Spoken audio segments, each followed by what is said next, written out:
Assalamualaikum warahmatullahi wabarakatuh.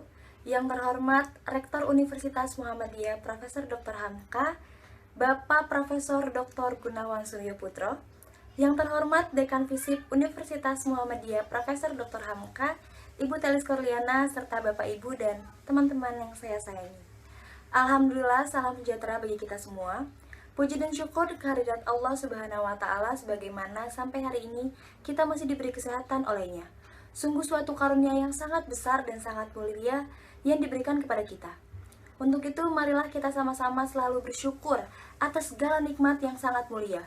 Pada kesempatan ini, saya hendak menyampaikan pidato mengenai fenomena generasi menunduk. Teknologi telah memperdaya manusia pada masa kini, terutama generasi milenial dan generasi Z. Mengenai pengaruh teknologi terhadap generasi milenial dan generasi Z menjadi ruang topik yang sangat menarik karena pada faktanya dua hal ini sangat sulit untuk dipisahkan. Jika berbicara tentang teknologi, sudah pastinya berbicara tentang generasi milenial dan generasi Z. Milenial dan generasi Z saat ini sudah dikenal oleh masyarakat sebagai generasi menunduk, generasi gadget, dan lain sebagainya. Karena pada faktanya, menurut Suryadi Kusuma dan Octavianus, generasi milenial dan generasi Z itu sangatlah berbeda. Karena generasi milenial itu lahir pada tahun 1980-an sampai 1995. Sedangkan generasi Z yang lahir pada tahun 1996 sampai saat ini. Seiring bertambahnya berbagai jenis media sosial, salah satunya adalah Instagram, muncul sebuah istilah yaitu generasi menunduk. Seperti yang dikatakan oleh Hendra Wardana, generasi menunduk adalah generasi yang tercipta atas tuntutan eksistensi diri yang diciptakan oleh kemajuan teknologi. Mereka membuat dunianya sendiri secara lebih ringkas. Kecanduan dan ketagihan, mungkin inilah dua kata yang sangat tepat untuk menggambarkan fenomena yang terjadi sebagian besar oleh kalangan generasi milenial dan generasi Z saat ini. Duet maut perkembangan teknologi yang telah mengubah dunia hingga detik ini bukan lain dan tidak bukan yaitu internet dan handphone. Perangkat handphone yang satu ini merupakan yang paling populer di hampir semua kalangan masyarakat, bahkan anak-anak sekalipun. Fungsi utamanya adalah sebagai alat telekomunikasi.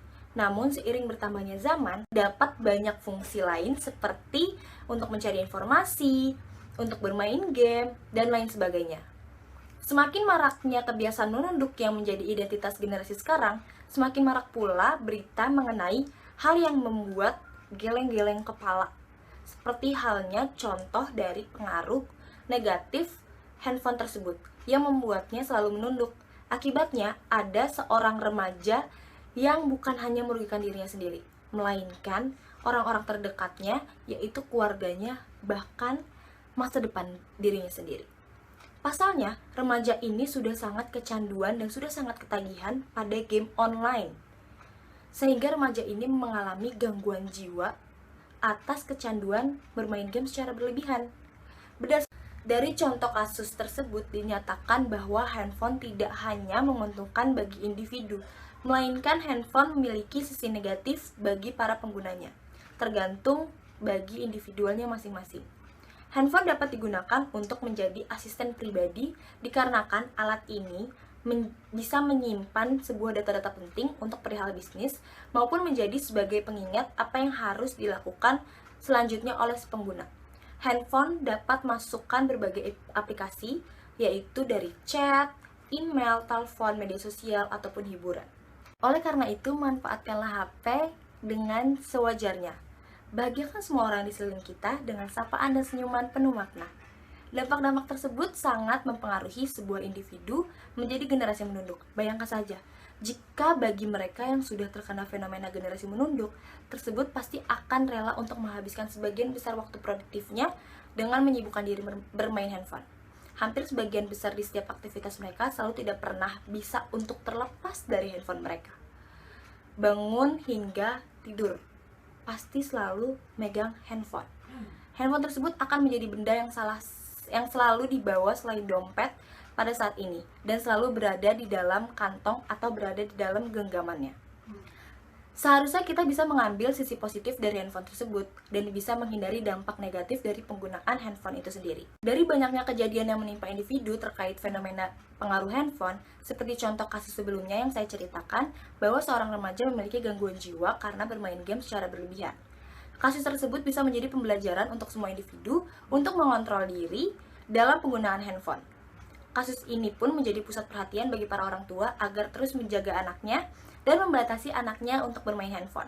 Apalagi banyak sekali orang tua zaman sekarang yang memberi handphone agar anaknya diam sementara sang ibu bisa berleha-leha.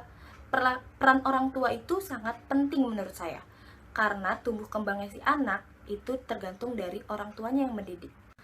Tidak bisa dipungkiri bahwa selama ini suatu kehadiran teknologi yang canggih mempermudah kita dalam banyak hal, seperti bisa GoFood atau pesan ojek online, itu sangat menguntungkan bagi kita. Tapi di sisi lain, kehadiran teknologi juga bisa mempermudah kita menjadi orang yang antisosial.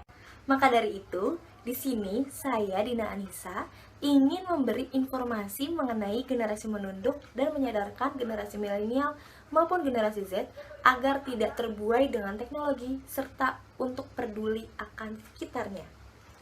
Mohon maaf apabila ada kesalahan yang saya sampaikan, karena manusia tidak luput dari kesalahan dan kesempurnaan hanya milik Allah Subhanahu wa Ta'ala. Kurang lebihnya mohon maaf. Wabillahi taufiq wal hidayah. Wassalamualaikum warahmatullahi wabarakatuh.